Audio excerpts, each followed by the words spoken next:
Because I think that's another thing that's kind of hard that we have to take into consideration is that what's happening right now is that Choices is not releasing a ton of books right now. And I see a lot of flame given to them on social media because of that.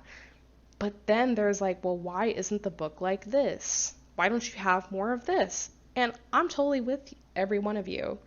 Demand more representation for your gender, demand more representation for your sexuality, demand more representation of the things that you want to see in the book. I'm not against that.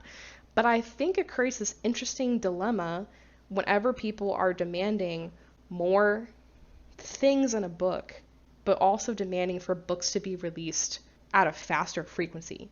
Does that make sense? I hope that makes sense.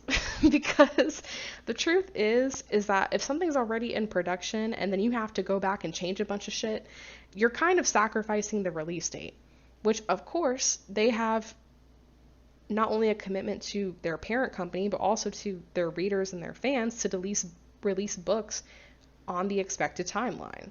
So it is a hard thing to juggle, and I do want to take the time to recognize that like, that's a very difficult thing to balance. And actually, that may be the reason why things are slow, because they're having to go back and rewrite some of the books that they thought they would be, writing a certain way in the back half of 2020. And then the goals came out in June, and then they're like, all right, well, we got to rewrite them. So this is going to take X amount more months. It's going to push off the release date X amount more months, right?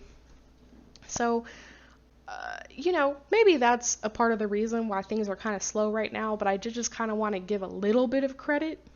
I'm going to give a little bit of credit because I, in general, don't think that I give PB a lot of credit in this, in at least the notes that I wrote. So I'll give them a little bit of credit. I'll give them a little crumb of credit.